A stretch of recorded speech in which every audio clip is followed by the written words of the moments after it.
क्या आपने कभी सोचा है कि एक देश ऐसा भी है जहां पर एक अंडा इस वक्त 900 रुपए का बेचा जा रहा है? क्या आप अंदाजा लगा सकते हैं कोई एक ऐसा देश है जहां पर 1 किलो आलू की कीमत इस वक्त 50,000 रुपए है? क्या आप अंदाजा लगा सकते हैं कि देश ऐसा भी है इस समय जहां पर 28,000 रुपए का एक किलो टमाटर बिक रहा है? क्या आप गेस कर सकते हैं कि कोई देश ऐसा भी है जहां पर 1 लाख रुपए प्रति किलो के हिसाब से टमाटर बेचा जा रहा है? क्या आप अंदाजा लगा सकते हैं कि एक देश ऐसा भी है जहां पर 1 करोड़ रुपए में एक प्लेट खाना मिल रहा है इंसान को? क्या आप गेस कर सकते हैं कि दुनिया में एक देश इस वक्त ऐसा भी मौजूद है जहां पर 1 किलो चिकन की कीमत 30 लाख रुपए है? क्या आप ऐसा भी देश गेस कर सकते हैं जहां पर केवल 30 पैसे प्रति लीटर डीजल और पेट्रोल बेचा जा रहा है? तो ऐसा संभव है। नमस्कार दोस्तों, मैं ब्रजेश, मेरे YouTube चैनल सोशल एनिग्मा में आपका हार्दिक स्वागत है। आज हम बात करेंगे श्रीलंका के बारे में। श्रीलंका पे महंगाई ने किस कदर अपना रुख बदला है, इसका अंदाजा शायद अब दुनिया को लगाना मुश्किल हो रहा है। मैंने कुछ बातें बताई, जैसे कि 50,000 रुपये प्रति किलो के हिसाब से आलू बेचा जा रहा है, 28,000 प्रति किलो के हिसाब से टमाटर बेचा जा रहा है, 1 करोड़ रुपए की एक थाली खाना बेचा जा रहा है, 1 लीटर दूध की कीमत 80,000 रुपये बेची जा रही है और 1 किलो चिकन की कीमत इस वक्त करीब 3 लाख रुपए है। एक अंडे की कीमत करीब 900 रुपये है। ये सब डेटा जो मैंने बताया, अभी आपको मैंने बताया वेनेजुएला के बारे में, वही सेम हालत इस समय अर्जेंटीना की है। अर्जेंटीना के अंदर भी अगर आपको एक प्लेट खाना खाना है, यानी पेट भर के खाना खाना है, तो करीब आपको 5 से लेकर 7 लाख रुपए देने होते हैं। यही हालत अब होने वाली है श्रीलंका के पास। तो आज हम इस श्रीलंका के बारे में जानेंगे कि श्रीलंका में किस तरह से महंगाई बढ़ रही है और इसका क्या इम्पैक्ट होगा और क्यों अब श्रीलंका दिवालिया घोषित होने वाला है। पहले एक शब्द को समझेंगे, दिवालिया का मतलब क्या होता है। दिवालिया का मतलब ऐसे है कि आप मानिए कि आपके घर में 2,000 रुपये का खर्चा है, परंतु आप कमाते सिर्फ 1,000 रुपये हैं। तो उसको पूरा करने के लिए आप क्या करेंगे 1,000 रुपये किसी से उधार ले लेंगे। लेकिन अगर आप ना कमा पाए तो वो 1,000 रुपये कैसे वापस करेंगे? फिर आप उस पैसे को वापस करने के लिए कोई चीज़ गिरवी रखेंगे जो आपके पास होगी। इसी को कहते हैं दिवालियापन। इसी कंडीशन में आ चुका है श्रीलंका की ये हालत हो चुकी कि वो अपने देश को गिरवी रखने को भी तैयार होने की अवस्था में आ चुका है। आपको पता होना चाहिए, श्रीलंका में तेल इतना महंगा हो चुका है कि तेल के लिए लोग लाइन लगा के खड़े हुए हैं और उसी लाइन में लगे हुए लोग खड़े इंतजार करते करते मर जा रहे हैं। श्रीलंका के अंदर 45 लाख बच्चों का इम्तिहान सिर्फ इसलिए नहीं करवाया जा रहा है क्योंकि वहाँ की सरकार के पास पैसा नहीं है कि वो पेपर छपवा सके या पेपर खरीद सके जिससे बच्चों का पेपर करवाया जा सके। इस समय श्रीलंका के अंदर एक सिलेंडर की कीमत करीब 1,500 रुपये है, जो हमारे यहाँ पे 1,000 रुपये करीब है। मुद्रास्फीति महंगाई इस समय 16% रेशियो के अनुसार से बढ़ी, करीब एशिया में सबसे ज़्यादा महंगाई इस समय जो श्रीलंका के अंदर है। खाद्य यानी खाने पीने की चीज़ों में करीब 28% की वृद्धि हो गई है। ये कह सकते हैं कि इस समय श्रीलंका में 1 किलो आलू की कीमत 700 रुपये है।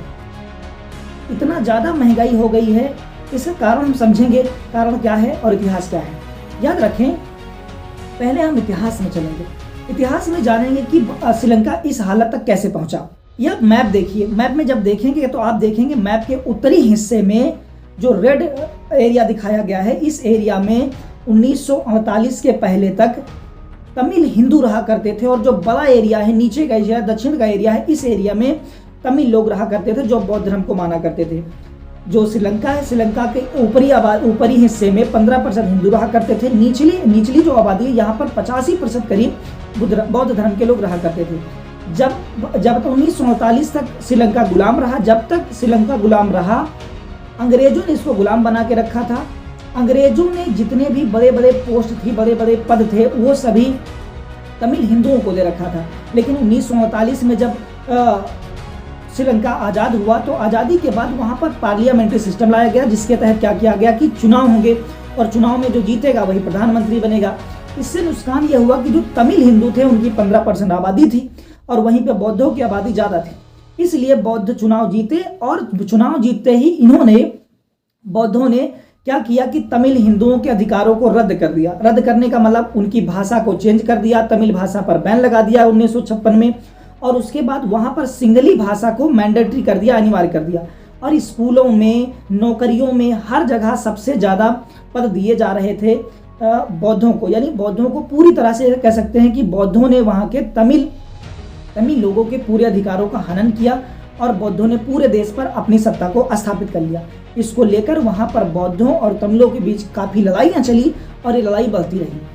होता क्या है, ये लड़ाई आगे चलकर बहुत ज़्यादा बढ़ी।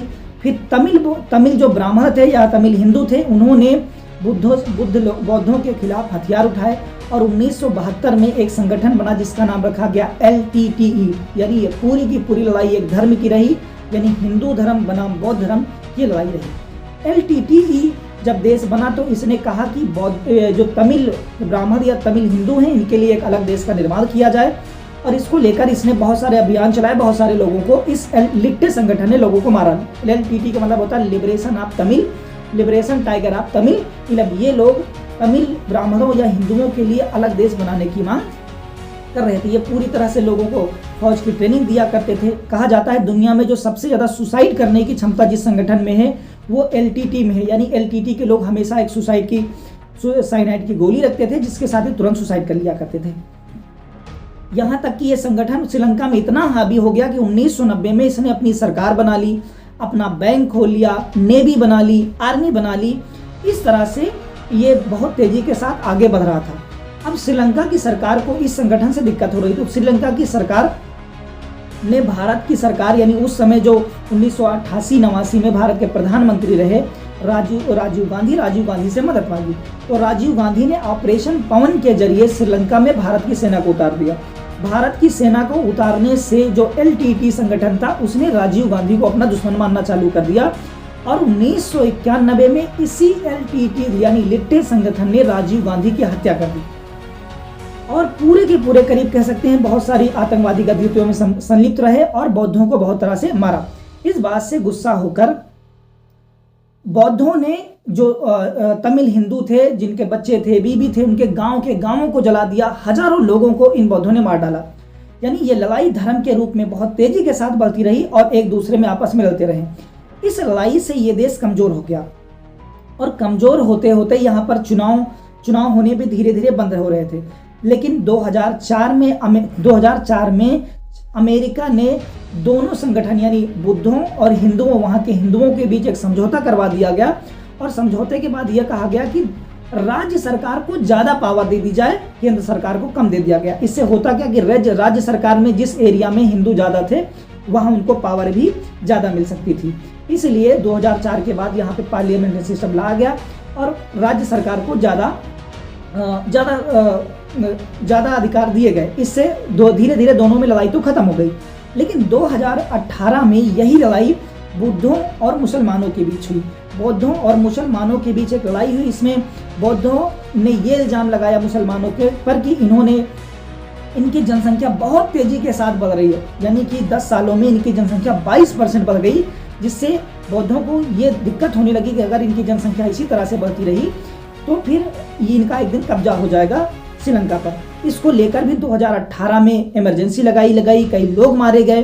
यानी पूरा का पूरा श्रीलंका 1948 के बाद से अभी तक धर्म की लड़ाई में उलझा हुआ है और इसकी वजह से, इतनी लड़ाइयाँ लड़ने की वजह से श्रीलंका कर्जे में चला गया। कर्जे में जाने के बाद अब सरकार को देश चलाना है, तो देश चलाने के लिए श्रीलंका को लोन लेना पड़ा और ये लोन उसने उठाया चाइना से। वैसे उठाया बहुत सारे देशों से, लेकिन पूरे देश का 68% लोन जो उठाया वो चाइना से उठाया। चाइना का लोन इतना महंगा था, इतना ज़्यादा इंटरेस्ट था कि हर साल श्रीलंका को चाइना को 54,000 करोड़ रुपए इंटरेस्ट यानी ब्याज के रूप में देने पड़ते हैं। ये लोन करीब 7 अरब मिलियन डॉलर का यानी अरब डॉलर का लोन था, जिसका ब्याज इतना ज़्यादा हो जाता है कि श्रीलंका इसका ब्याज भी नहीं चुका पा रहा है। तो इस तरह से इस देश की पूरी की पूरी धीरे धीरे इकोनॉमी डाउन होती चली गई। एक रिसेंट कारण रहा कि आज से 6 से 7 महीने पहले क्या हुआ कि श्रीलंका की सरकार ने एक तुगलकी यानी बेवकूफ़ी भरा फरमान जारी करते हुए कहा कि केवल श्रीलंका में ऑर्गेनिक खेती होगी, यानी किसी तरह से खाद का इस्तेमाल नहीं किया जाएगा। ये अचानक लिया गया फैसला था जिससे वहां की पूरी फसल बर्बाद हो गई। अगर सरकार को ये करना था तो धीरे धीरे ये कर सकती थी, लेकिन सरकार ने धीरे धीरे न कर अचानक ही पूरे देश में खाद को बैन कर दिया। खाद को बैन करते ही वहां की फसल जो उपज थी वो बिल्कुल कम हो गई। फसल की उपज कम होते ही वहां भुखमरी का संकट आया, और भुखमरी का संकट आते ही वहां पर इस समय फूड इमरजेंसी लगाई गई है। वहां की सरकार ने कहा है कि लोग खाना कम खाएं, कम इस्तेमाल करें, कम गैस का इस्तेमाल करें, कम बिजली का इस्तेमाल करें, कम पानी पिएं। ये हालत इस समय श्रीलंका में हो चुकी है। श्रीलंका एक तरह के सिविल वार के साथ साथ चाइना के डेट ट्रैप यानी कर्जे के जाल में फंस चुका है। कर्जा इतना ज़्यादा हो गया है कि हाल ही में भारत की सरकार ने $1 अरब का श्रीलंका को लोन भी दिया है। श्रीलंका ने, क्योंकि श्रीलंका लोन नहीं चुका पाया चाइना का, इसलिए चाइना ने श्रीलंका के एक बंदरगाह जिसका नाम हम्बनटोटा बंदरगाह है उस पर कब्जा कर लिया है। और कब्जा इस तरह से कर लिया है कि ये कह सकते हैं वहां पर उसने अपनी मुद्रा, उसने अपने झंडे, अपने कंपनियां लगाना, यानी पूरी तरह से कह सकते हैं एक बंदरगाह को चाइना ने खरीद लिया है श्रीलंका के। अब श्रीलंका कोशिश कर रहा है अपने दूसरे बंदरगाहों को बेचने की भी कोशिश कर रहा है। बेचने से उसे पैसे मिलेंगे जिससे उस देश की जनसंख्या खाना खा पाएगी। इससे हमें यह सीखना चाहिए कि किसी भी देश में अति राष्ट्रवाद, हाइपर नेशनलिज्म या धर्मवाद किस हद तक उस देश को बर्बाद कर सकता है।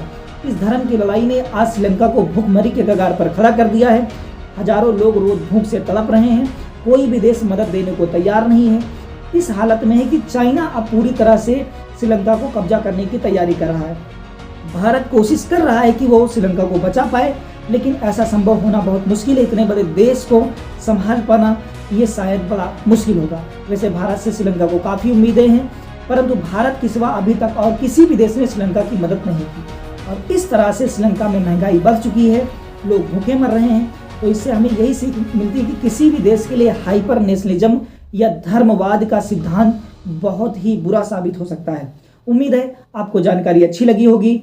अगर आपको अच्छा लगता है मेरा चैनल, मेरी जानकारियां, तो चैनल को सब्सक्राइब, लाइक और शेयर करना ना भूलें। अगर कोई और जानकारी चाहते हैं या वेनेजुएला के बारे में आप जानना चाहते हैं तो कमेंट में आप लिखें, मैं आपको उसके बारे में डिटेल जानकारी दूंगा। धन्यवाद। जय हिंद।